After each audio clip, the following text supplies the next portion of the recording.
in as short as 60 seconds, you can start directing neuroplasticity. You can start directing how this information is going into your brain that is coming in from outside, and how it connects with existing memories that have been activated by the incoming conversation with that person who's just made you angry, or that text you've just read, or the news you've just read, or the situation collectively that you wake up to this morning and you find yourself in and you've got to face the day. Whatever the external, which always triggers an internal, whatever combination of is what's happening in your mind in the moment, you can learn to get it under control as short as 60 seconds. Let's talk about change.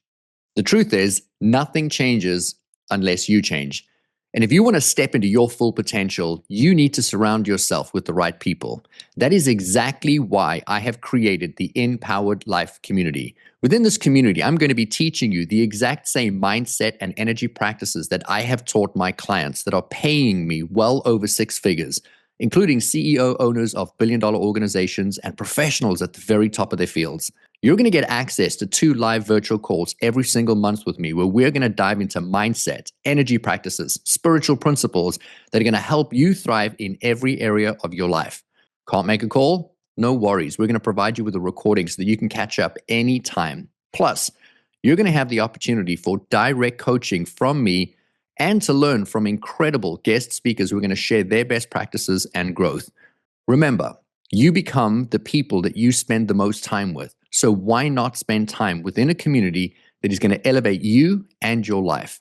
For an introductory $499, you're going to get a full year of support and coaching alongside high performers who are committed to expanding their careers, their growth, their finances, and to elevate their overall quality of life.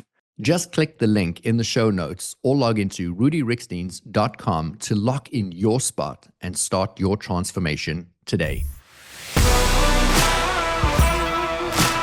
Welcome to the Empowered Life podcast, a space dedicated to spreading the message that you have the power within to create everything you seek. So if you're ready to enroll in a new kind of higher learning, the kind that leads to true personal freedom, then hang here with us. We're your hosts, Rudi and Aniston Ricksteins, and this is the Empowered Life. Welcome to the InPowered Life podcast. My name is Rudi Ricksteins. I'm your host, and today I am honored to sit with one of the world's leading voices in cognitive neuroscience and mental health, Dr. Caroline Leaf. For over 3 decades, Dr. Leaf has been pioneering groundbreaking research in neuroplasticity, the mind-brain connection, and how we can literally change our thinking to change our lives. She is a global best-selling author, sought-after speaker, and a pioneer and advocate for mental health and well-being, empowering us to take back our mind control. In a world right now that is laden with stress, with fear, with anxiety, with burnout, with overwhelm, I don't think that this interview could be any more timely. I just want to say thank you so much for joining us on the show and welcome. I am so honored to have you here. Welcome, Dr. Leaf. Oh, thank you, Rudi. Thank you for that lovely introduction, and I'm thrilled to be here as well. This message is so important to get out to people, so I'm very happy to share as much as I can. Gosh, I had said to you before we hit record that I'm just so excited, quite possibly more for this interview than any interview I've done because of the work that you do, how impactful you are out and in the world. And I don't think that this work has even touched the tip of the iceberg. I think people still need so much more nudging and encouragement to take back their power and their control. This is the InPowered podcast because I believe that external empowerment is an external force that moves you and motivates you, but that can only get you so far. And that the power to have and to be and to do is inside of you, meaning you have the will to create the change in your life. I speak from a spiritual perspective. You speak from a science perspective. And so many people need to understand the science behind creating transformational change. I said a moment ago, we have so many people laden with anxiety and with stress and with burnout and and overwhelm. I read a study that 75% of the human population is suffering chronic stress more than 75% of their time, which means 3/4 of the planet are living in heightened stress losing logic, reason, inspiration, intuition, creativity, essentially losing the brilliance of who we are. And here you come along pioneering a field where you are reminding people that we are not those emotions. And yet so many people identify with the emotions. I have family members that say to me, gosh, I have debilitating anxiety like it's a disease. They say, oh, I am depressed. I am these things. And they make these declarative statements of this is who I am. And I would love to know, with your 30 years of incredible experience in the field, if you were only going to be asked this one question, we know we're not, but if you were, what would you choose to say to somebody that identifies with an emotional state of where they are? They feel that this is who they are, so they have to adapt to that as a situation or circumstance. And if you could give them any form of corrective, maybe thought processing to view it differently, or even tips or tools to shift them, what would you say? Great question. And probably the high level answer to that is to help you to say that you are not your brain and you are not the emotions that are coming out of your brain. You are actually your mind, and your mind is 99% of who you are, and your brain and body are only 1% of who you are. So your brain and body are like a conduit for your mind, and they basically, the mind is doing all the work, and we've got different levels of our mind. So when we are empowered, to use your to empowered to understand how the mind works, which is what I teach, and how to manage the mind, you essentially manage how your brain functions and how your body functions, and therefore how you show up in life. Because obviously your mind needs a brain and a body in order for you to show up in this physical world. So we have to look after the brain and the body. But it's not the brain that's producing the emotion, or the brain that's producing the mind as a side effect, or the brain that's producing thoughts as side effects as of some neurological processes. It's the mind that's actually changing the brain and planting the world's, your experiences from life into the mind brain body network that we call psychoneurobiology, mind brain body, and planting them into the mind brain body network. So throughout that network, life's experiences are planted. And the way that they are planted is very dependent on how our mind is functioning. So if we know how to read our mind, literally stand back and observe how we are functioning in the moment, we can become aware of those thoughts that we planted into the brain, mind brain body connection, and how they're affecting us. We can see that. We can know, we can learn the signals to recognize how we're showing up, and then we can reverse engineer that process. And yes, it sounds easy and hard at the same time. It's a skill that we can develop, but it is a skill that we need to develop. It's a skill that is basically natural to our human function, and has been kind of almost like wired out of us from the world that we live in. The biomedical model that talks about depression and anxiety as diseases, by the influx of incorrect information and misinformation, and some correct information, obviously, that we receive through technology and social media. How that, we can talk about how that's distorted things. Basically, whatever we focus on, that's what the brain will become. The brain, through the mind, will merge with your environment. So if we, and then all the brain does is store, and then it generates. So if you are triggered in a certain situation, the brain doesn't think. The brain is just going to be activated to send up sensations, how you feel in that moment, a memory without context, a sensation in our body, all our senses. But it's not abstract. It's not thinking about it in an abstract way. The brain can't think. It's not logical, abstract. It doesn't reason. It simply stores and is activated to bring into our conscious awareness those things that we've put into it, as well as into the body. So that's quite a lot of words I've said, but essentially the mind controls the brain and the body. We can feel like we've been controlled by our brain and our body. And with incorrect information, it feels like that's the truth. So that's why we need to get correct knowledge. We need to understand this difference and understand where our power actually lies and what our superpower of mind management actually is. And once we understand that, and that's not that difficult to understand, then we need to start practicing that. What's more difficult is to come against the messaging that we are inundated with, that if you feel sad or depressed or anxious or burnt out, that there's something wrong with you, that you are broken, that your brain is genetically damaged, that you have chemicals that are imbalanced, and therefore that's where it's coming from. When we feel depressed, anxious, sad, burnt out, all the things you started off at the beginning of the show, that's not coming from our brain. That's coming from our experiences in life, and then there's the impact that goes through the mind. Then there's the impact on the brain and the body, and collectively that shows up in how we function. So it's not that the brain produces them; it's that the brain is responding and then is activated to release what it has responded. But we control that and we can change that. I did some of the earliest neuroplasticity work back in our home country, South Africa, where I was working, and actually nearly 40 years ago. I've been in the field actually 40 years now.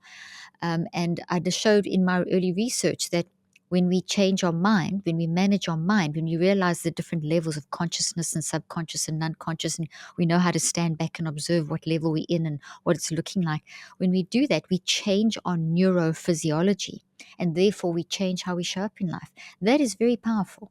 And obviously, it's not easy, and obviously, it's an ongoing job, it's an ongoing thing that we can do. But there's some really simple, exciting ways of getting into that and getting to experience that. And then from there, moving into sort of more long term lifestyle changes. Hey, it's Aniston Ricksteins here, and I want to ask you, have you ever wondered if there's more to your life and work than what you're doing right now? What if I told you that the universe is hiring and you were born to fill a role that will bring you true purpose and success?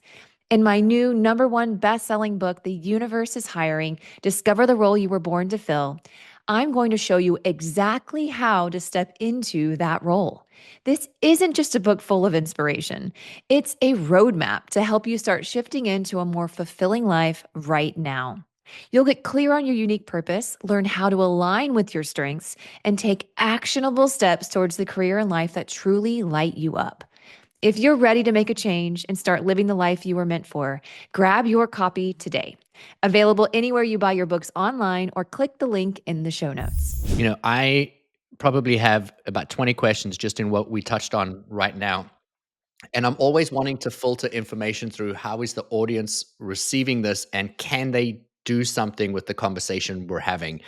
And so I speak into and I use very simplistic terminology to support people to understand. And again, I preface that I do this from a spiritual perspective, that we have the awareness, then we have the mind, which is, my terminology for the brain. I love that you use the awareness is the mind, and the mind then updates the brain updates the emotion goes into the body then changes the physiological state, and then we take action. And so if we look at that pattern of behavior, that's everything that you just summarized. But what I love about what you spoke about is that we have the potential. In fact, it is an innate skill that we've all been given. We should be able to do it, but we don't do it.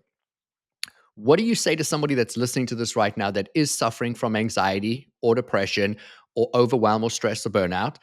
If you want to separate them because, it makes more sense from a scientific perspective, please do so.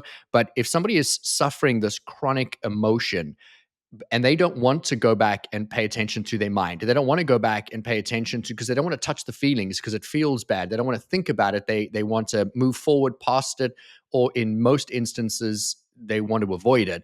What would you say to somebody that would be able to support them now in creating a shift that says, okay, you know what, enough's enough. I am going to start paying attention, because that's where the power lies, where we can create the change. But so many people that we meet come up against resistance where they say, I don't even want to go there. I don't even want to touch that. And so how could you support somebody in clarifying that that is the most necessary step? So good, yeah. It's the unfortunately we have to become comfortable with the uncomfortable. The only way through it is through it. So we have to face these things. It's like when we vomit or sweat or something. That is our physiology getting rid of something, a virus or something like that. We have to do that on the mental side as well. And because the mental is 99% of who you are, your mind, that's really important. So there's two ways that I'm going to answer that. The first is just let's clarify very quickly quickly. The mind and the brain, they're not the same thing. They are totally different things. The brain is an organ. I've got for those of you that are watching, I'm holding up, for those of you that are listening, I'm holding up a model of a brain, and you are not your brain. Okay, this is not your mind. This physical organ is not your mind. They are very distinctly different.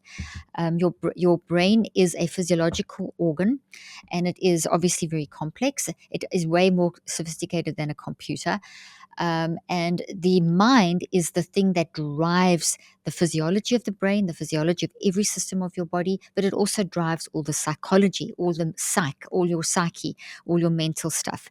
The mind we can look at as being, a lot of people use the word synonymously for mind, these words like consciousness or soul or spirit.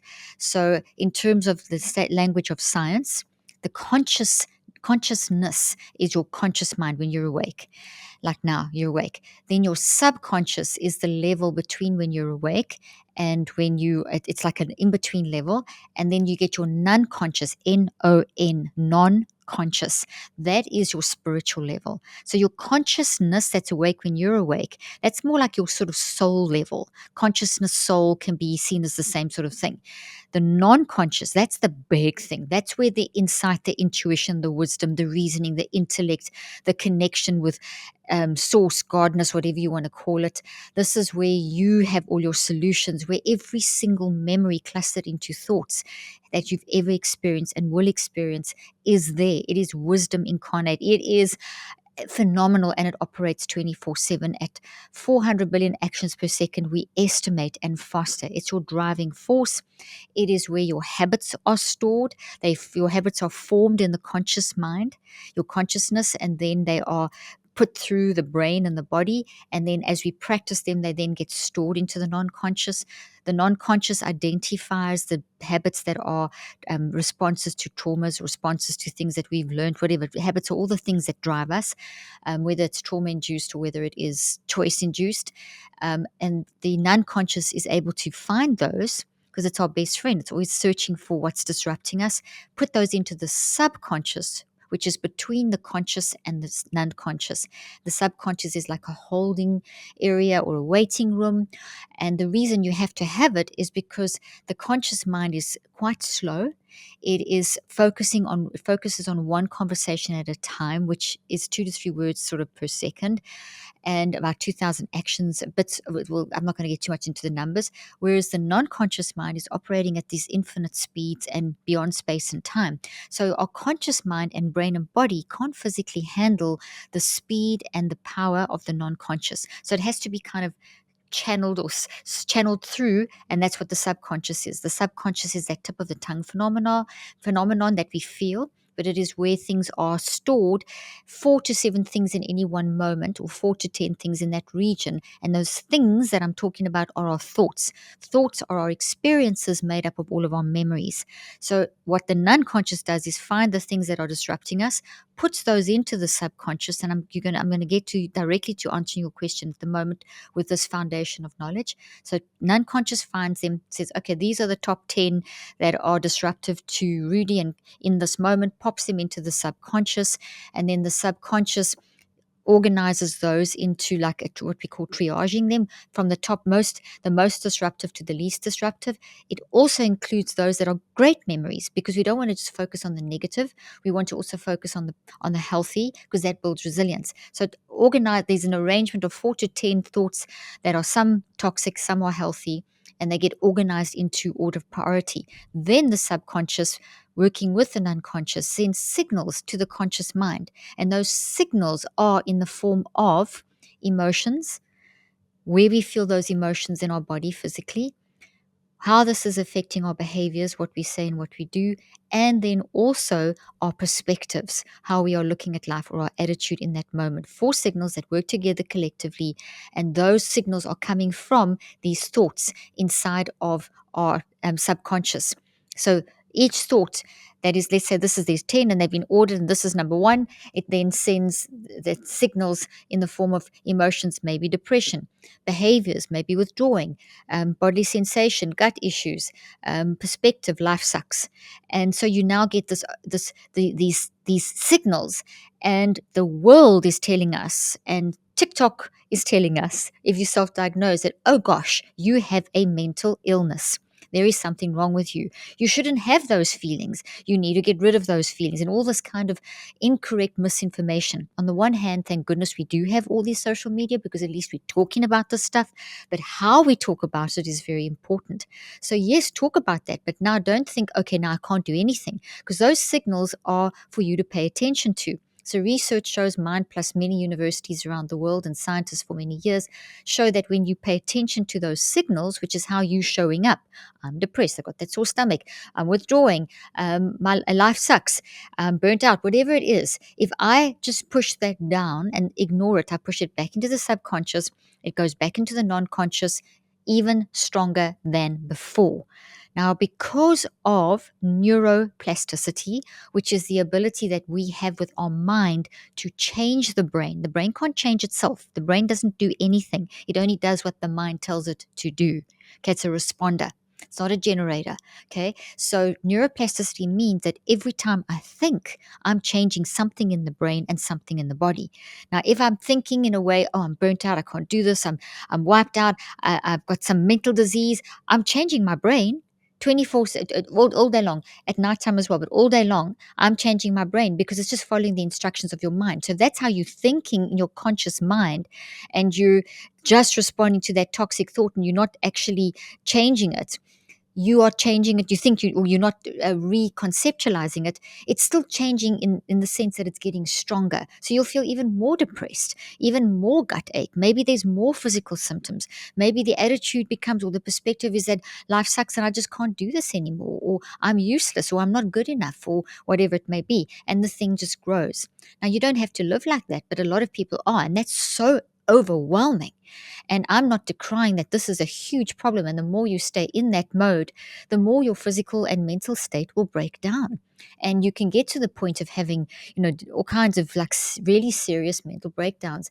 But the solution is not to just go medicate it away, because the drugs that are given are drugs, not medications. Drugs don't fix. Drugs make psychoactive changes in the brain. They numb the brain. So in the moment, you can feel relief. Like people will feel some immediate relief, maybe from a antipsychotic, but the relief is short lived, because it numbs the brain, and you're so relieved to not have this incredible, overwhelming mental angst that you think, oh, I'm so much better, and you may function better for a few weeks, but suddenly the changes in the brain that have occurred from the psychoactive numbing of the brain and changes now backfires. So now you need more drugs, and now you've got these side effects, and now you get told your disease is getting worse. You didn't have a disease in the first place. What you had was a lot of signals attached to a thought. The thought is the experience. The experience is filled with all the memories, which are details, and what your mind, brain, body, driven by your spiritual level of the non-conscious, is telling you, hey, Rudi, I'm sorry, I know this feels terrible, but you really are going to have to face this stuff. And as soon as you face it, you get a level of control. Now that talking that I'm doing, that self-talk that I'm doing, that is all managed by these levels of mind. So if I'm consciously saying to myself, oh my gosh, I can see I'm depressed, I can feel this in my body, I can see my outlook today is just about to explode in a negative direction. That me talking to me and observing myself, that is part of your conscious mind, part of your ability to think, feel, and choose. So your conscious mind has got two parts. And I'm going to hold my fingers like this, so you can think of a little scale. And so the conscious mind has got the part that is what we call the messy part. And that messy part is phenomenal. It's like we science experiments. We constantly have to gather data and learn and think, feel, choose. That is how we grow as humans. That is how we develop. That is how we learn. So we have to gather data and think, feel, and choose. But in order for that to work properly, it needs a bit of guidance. So I love to explain the conscious mind as having a toddler part. And for any of you who've observed or have had toddlers, they are 1 minute they're up, the next minute they're down. They're smiling, they're crying, they're climbing, they're falling, they're learning, they're dropping. That's brilliant. A toddler has to go through that to learn. Our conscious mind has got this toddler portion. Then we have the parent who guides the toddler. So the other part of the conscious mind is the parent. So what we want to do is always retain a balance between these. So when I say, okay, Okay, this is toddler mind. So I've got just one hand up. Toddler mind. Okay, I'm feeling totally depressed. My gut is sore. I'm overwhelmed by these emotions. It's life sucks. And then I just absorb in that. Now I notice all the other aches and pains. I notice not just depression, but a flurry of anxiety, worry, burnout. And you start finding yourself saying, I can't do this. And all the intrusive thoughts come up. So that's just the toddler mind, and it's a mess. But if the toddler mind, if the parent mind comes in, the parent mind can say, hey, hang on. Let's look at this thing logically. Let's analyze. Let's see, what are you feeling? Let's label those emotions. Let's see, where are we feeling those emotions in your body? Let's see now, what kind of behaviors is that, has it generated? Are you about to generate? In other words, what are you about to say and do? What did you say and do in this situation, maybe an hour ago or yesterday? And then how's that affecting your perspective? So you start having this discussion, which is self-regulation, which is mind management, essentially. As you do that, you open the door wider to the subconscious, which is now so excited because now you're paying attention, and the subconscious starts bringing the conscious, the thought that this is attached to, into your conscious awareness. And what happens is that the neural network that is holding that throughout the brain and body is connected to the energy network in your mind, because your mind is a force, it's a whole lot of energy fields, electromagnetic energy, gravitational fields, and so on. And it's all connected. And all of them are suddenly like you're shining a spotlight. Suddenly they are in your conscious mind. It's like you go and shine a spotlight in a parking lot at night, and it's all dark, but the cars that are parked underneath the spotlight, you can see them. This is what we're doing now. So as we get parent-toddler conversations going, so we are now activating this network that holds the details of what has caused that. So you are not depression, anxiety, etc. You are feeling those things and having those experiences in your body and your perspectives because of. So as we go into parent-toddler mindset, we now evaluate that. And now as soon as we do that, we then open the doorway to our non-conscious, which is now I can tap into intuition, insight, wisdom, reasoning, creativity, logical thinking, etc., etc. And now I start getting to a point where I can deconstruct, reconstruct, and reconceptualize. Now, I say a lot of stuff there, but knowledge is empowerment. What I've done is taken all this research as I'm a clinical and research neuroscientist and communication pathologist and audiologist. I've got a lot of degrees and I spent a lot of years studying this, and I still do clinical trials and so on. What I did was I had to simplify all this stuff into a process. So I developed a formula that I tested rigorously and still test. And it's a formula for how can I train myself to get the toddler mind listening to the parent mind, and therefore the subconscious and the unconscious via those signals. And the system is called the neurocycle. And we can talk about that in a moment. But now I want to come with that foundation. I want to come directly to what can you do right now? This is all good. This already, by the way, this kind of knowledge is empowering. It's a pathway to empowerment, We see that from the research that when you give people knowledge like this, you give them hope. When you give people hope that, oh gosh, I've got this toddler mind. This is why I feel like this. There's these signals. There's some logic here. I can actually access the parent mind. I can then get this wisdom. With every problem, there is a solution. It's inside of me. Like you said at the beginning of the conversation, etc. When you get this kind of knowledge that I'm giving you, you immediately activate fuel throughout your network. And that fuel is peace. There's a sense of peace in the midst of chaos. Peace is a fuel that even if you're screaming and crying and feeling like you're going to break down, there's something deep down inside that's starting to rise up in you with this knowledge. And that's peace, which is now fueling your ability to step into mind management. But what you can also do is something that I did with my patients and I've done over the years, and I've now put this all into a book on demand because people have been asking me for years, but what the question you asked, Rudi, what do I do in this moment? Well, you asked two parts. The question, what do I do? What do I do now in this moment? And then what do I do in the longer sense of time? So I can get the moment under control, but then I need to make sure that once I've got the moment under control, I need to know, is this a pattern in my life? And if this is a pattern, then it's an undealt with thought. And then I need to fix that. Okay, so in the moment, we need to be able to do something. We need to be able to create the pause or the gap. And that is what research shows, mine and others, is that the first around about 60 seconds is where we can actually start stepping from toddler into toddler and parent. We can start balancing. So literally in as short as 60 seconds, you can start directing neuroplasticity. You can start directing how this information is going into your brain that is coming in from outside, and how it connects with the existing memories that have been activated by the incoming conversation with that person who's just made you angry, or that text you've just read, or the news you've just read, or the situation collectively that you wake up to this morning and you find yourself in and you've got to face the day. Whatever the external, which always triggers an internal, whatever combination of chaos is what's happening in your mind in the moment, you can learn to get it under control in as short as 60 seconds. So I did this with my patients for years and taught this in workshops. So what I've done now is on demand, we did a survey and whatever, I'm bringing out a book. I've put it into a book, Help in a Hurry. And it's Help in a Hurry, basically simple tips for finding peace when you're overwhelmed, anxious, or depressed. So it's what can I do in the 63 seconds, then in the next 10 minutes, then maybe in the next 7 days. And then once I've done that, and we'll talk about why am I saying 63, 10, and 7. And then I'm going to say another one, 63 days. So there's a logical order here. We need to catch the next minute. Now, for those of you that are feeling so overwhelmed and so anxious, if I can tell you that if you can just get a little bit of peace for 60 seconds, then maybe you can get another bit of peace for the next 60 seconds. That's 2 minutes. Maybe you can do it 10 times. That's 10 minutes.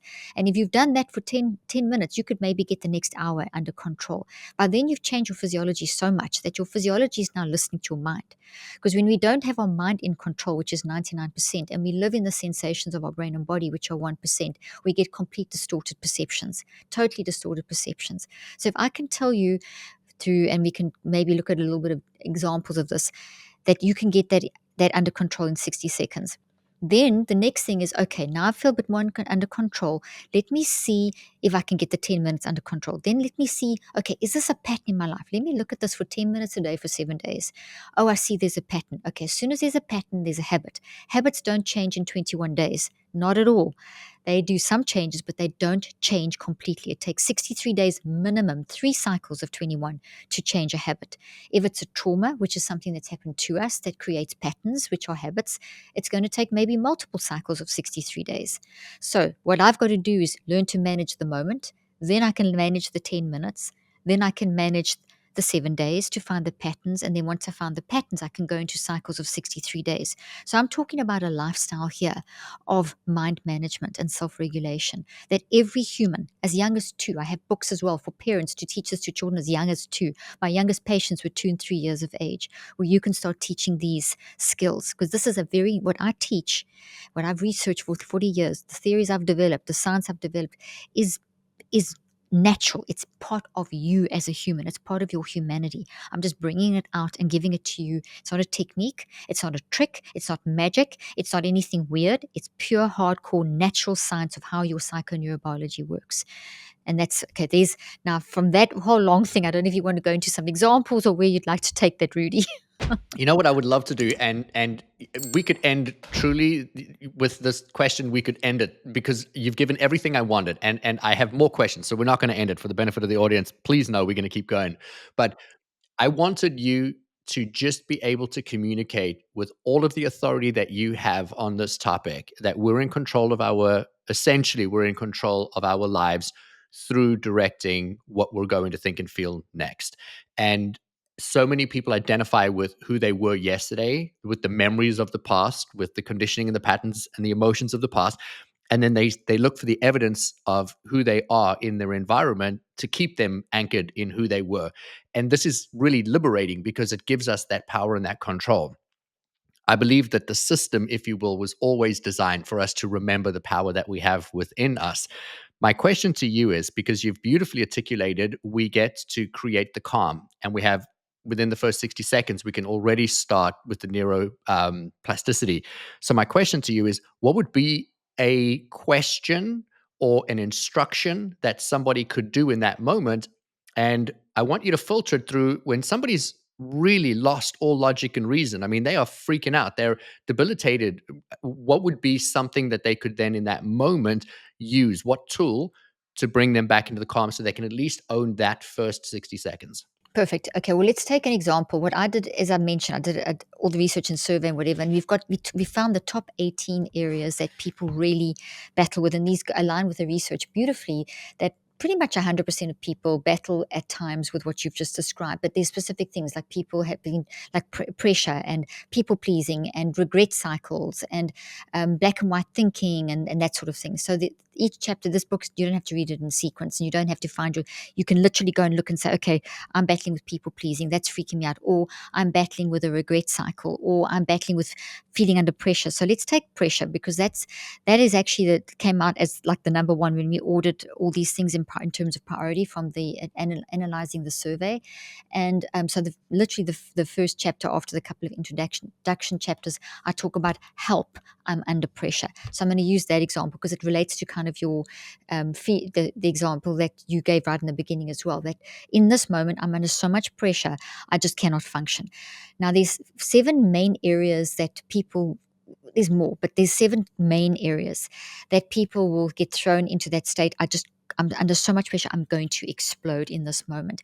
And one of them, I'll narrow it down to one, and that is I didn't get this done. I didn't get X done.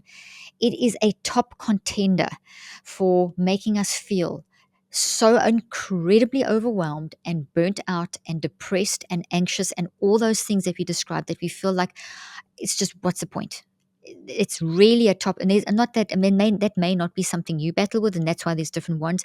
But in terms of the research that we did, that is a top contender. So, for example, it's someone who, and I used to be like this. I've had to work on this. I've had to go through the 63, the 10, the 7, and the 63 days, and so on, and literally rewire my psychoneurobiological network, because I had trained myself, literally practiced getting into that situation where I would wake up and I would think, oh, I didn't get X done. Or I'd go to bed and I didn't get X done. Or I'd be an hour into the morning, I didn't get X done. I'd be at the end of a meeting, I didn't say X, I didn't get it done. And it would, like literally now, just saying that, there's still the network, because whatever you've gone through in the past doesn't go away, it just changes. So something that controlled me is not controlling me, because instead of it being a huge big network, it's shrunk and it's small, and it's been rewired with a healthy network. But because I'm talking about it, as I spoke about it, I felt that response immediately. My emotions, my 4 signals, I felt an emotion, I felt a feeling in my body, I felt a perspective coming on, and I felt I knew what my behaviors were, and I would spiral. And if I didn't catch that, and it was very hard, often I'd lose hours of my day from that. So what you can do in that moment. So let's say that is you, and that you this example is your, whatever pressure example it is, you literally can say to yourself, the first thing that is so important in the 60 seconds, the first thing is to acknowledge and honor that moment of how you are experiencing that moment. So I am feeling like absolute hell and depressed and anxious because I didn't get whatever done. Name it. I feel it in my body, my whole body's tensing up. I can feel my shoulders tensing, my neck tends to. That's my weak area. My neck just shook, and I'm always forever having to do neck exercises and things. And I know my neck is my first indicator, whatever. So first of all, acknowledge. The minute that you acknowledge, you've allowed toddler brain to listen to parent brain. Think of how parent guides, no, don't climb up on that chair, you're going to fall off.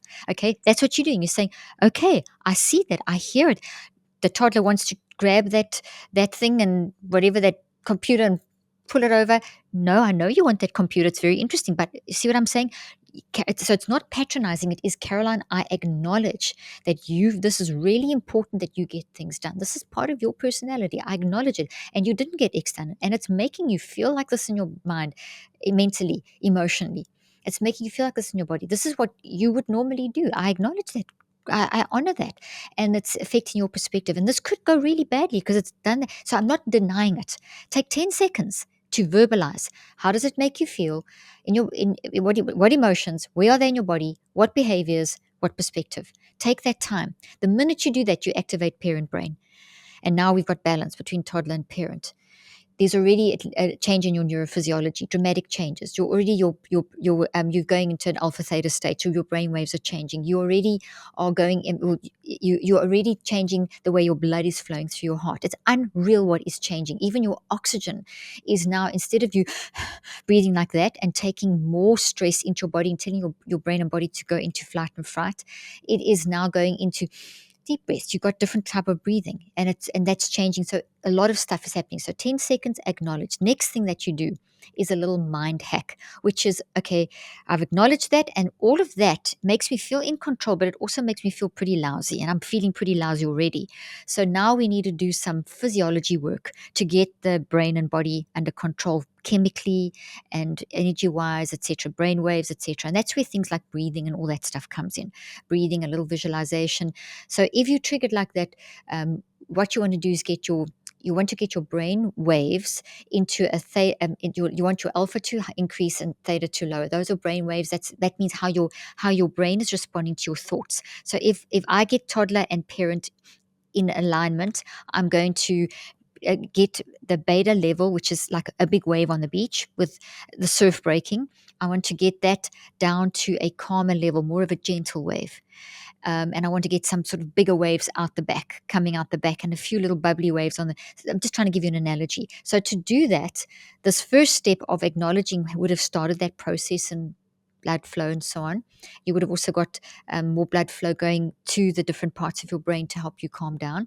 Now, what you do is when you breathe, something like in a 10, and I would do a 10-second little breathing exercise, and you could do it 2 or 3 times because you've got 60 seconds, remember. Okay, so you could do it 2 or 3 times, and one that works very, very fast. I'll give you two. One is breathe in for 3 and then out for 7. When you breathe in for 3, say think, and then as you breathe out, feel, choose. Or you can say think, feel as you count in for 3 counts, and choose as you breathe out. So it's but you are adding a cognitive a regulatory activity. Not only are you breathing in, but you're saying think, feel, choose. So you can do it mentally, you can do it out loud, however you want to do it. Do that. So that's 10 seconds. You can repeat that 3 or 4 times, or just do it once. Or you could do a trigger breathing, or you could do both one after another. I've got tons of different ways of doing it in here, okay? But these are very quick and fast and work so fast. Even just if you're doing it now while I'm talking, if you breathe in for 3 and out for 7, you'll feel almost like you've got a little bit of a high. You almost feel like, oh, I've got to shake my head. And that's because you forced oxygen to the frontal lobe, and you forced blood flow to the frontal lobe. And if you had an fMRI machine and a QEEG attached to your brain at this stage, we would then see a change in blood flow and a change in oxygen and a change in brain waves at that level. And what that means is that from that point throughout the brain and the body, you're going to calm down your physiology. So the neurochemicals and hormones and hypothalamic pituitary axis and all the science and biological stuff, hormones, DHEA, cortisol, these things all start to calm down. Another breathing exercise is you could breathe in, and then as you can't breathe in anymore, take one more sip. The sip breathing. Okay, so that's also going to do it. So there's a lot of different ways. So everyone talks about breathing. This is not something new, but the science behind it, what it's doing, the neurophysiology, it activates peace, it activates resilience, etc. Okay, so step 1 was the acknowledgement. Step 2 is this little mind hack. You could also visualize. So let's say that the situation is this pressure thing. You could then you could visualize that thing that's causing that you didn't do. Imagine it is you're writing on a piece of paper, you're putting it in a box, you're closing the box, and you're throwing it out to sea. I mean, there's a ton of different things you can do. Okay, but you could do that instead of the breathing, whatever, a mind hack. Okay, and then that hacks your brain and body. And then what you're going to do is go into, and at this stage we are 10 to 30 seconds in. Then you're going to go into a mind shift. Okay, and that mind shift involves a little bit of reflection and a little bit of bringing up of some other memories and a little bit of a reconceptualization. Okay, so it's kind of 3 things that you're doing to create a mind shift. And a mind shift is something like, okay, well, I've done this in the past and it made me feel like this and didn't really get me anywhere. There's a bit of reflection. Okay, then I'm going to see, okay, there's a lot of other details coming up right now. I can remember that incident and that incident. Okay, just a few seconds, 2 or 3 seconds. Don't take too long. And then the third part is reconceptualize. So reconceptualize means reconceptualize, look at it differently.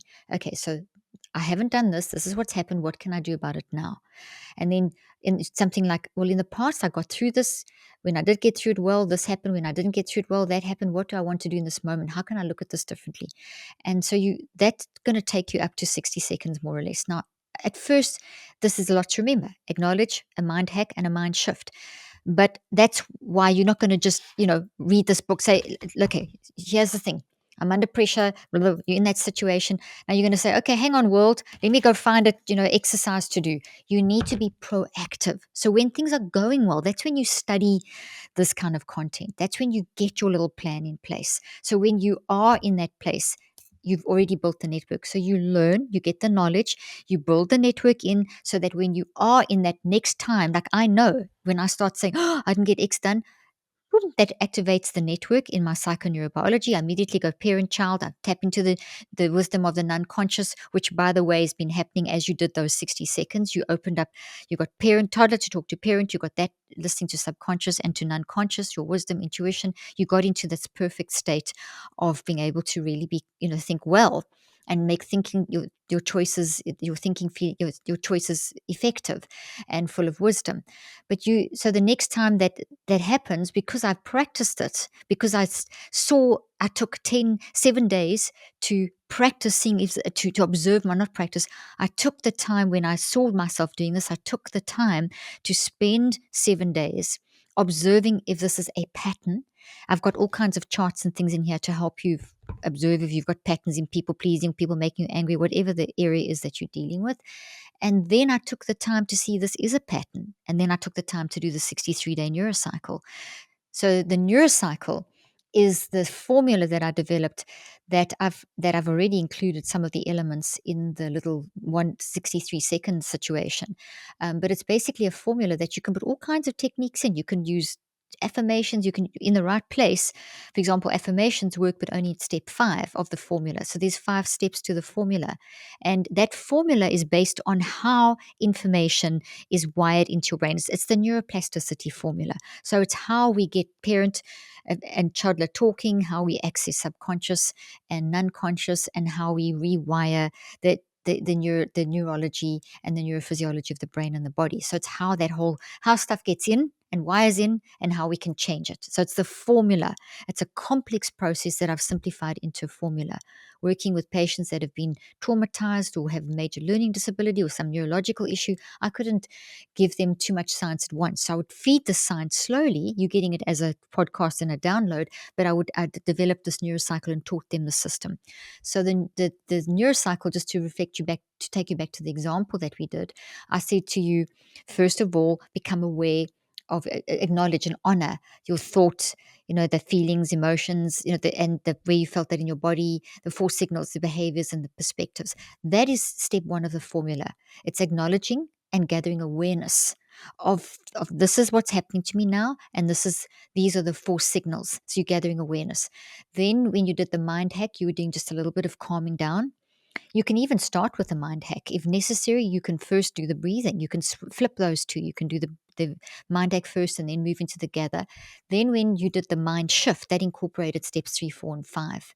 And that is to reflect, to to sort of a level of mind storming, and then to do a recheck, which is a reconceptualization. And then also it incorporated step 5, which is an active reach, which is an action step that you take in the next moment. So what am I going to do? It's come to the end of my 60 seconds. I didn't get X done. What am I going to do? My action step would be, okay, well, let me see what I did do. So that's my action step. So I end off that 60 seconds with the first step of the neurocycle, which is an active reach, which is I'm going to actually focus now and write down everything I did do. And I'm going to focus on that and celebrate that, as opposed to looking at what I didn't do. And then I'll work out how to fit in what I didn't do. But I'm now in a creative state. I can now do that. I cannot do that if I'm in chaos. Okay, so does that kind of give you It it does an idea? beautifully, and so I wanna ask, and this doesn't have to be a long question. I mean, a long response, but I'm really curious if you were, I mean, based on all the people that you've worked with, how long does it take for somebody to hone this as a skill? I'm gonna caveat and say they're actually committed to the work, because the majority of people don't do the work. But if somebody was actively saying, I'm going to take control of my life, and they applied your 5-step formula, how quickly do you see people's lives start to shift and change? Because when you change your emotional state, you change your behaviors. And so we know they'll change, but we have to first change what they're thinking and feeling. Exactly. uh, we what I would do with someone who's in that state is I'd let them experience a 63-second moment. The minute you've had success with 63 seconds and you practice a few of those, it's then easy to look at 7 days. And when I've seen, oh, this is a pattern, I'm doing this every day, look how it's affecting me, and you start seeing the pattern in your life, then it's actually quite easy to get into the 63 days because you've experienced success in the moment and over a period of time that is very manageable, 7-day reset. And then you go into the 63 days. So to get yourself into that rhythm, it's a matter of just committing. Okay, I'm going to commit to trying out these 1 minute things. Let me try out a few of these 1 minute things. Let me find the areas, maybe get the book, try out the different areas, or try what from the podcast, and then try observing over 7 days. And then from that, do a 63-day neurocycle.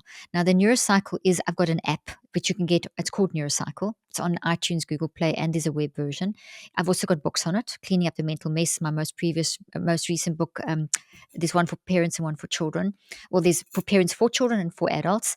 And that's got the whole description of the neurocycle. I also teach it on my podcast, which is called the Dr. Leaf Show. So there's many ways you can get your handle. And then I also explain it briefly in this book. But this book's got all the 63-second little techniques that you can choose from and generate ideas of your own.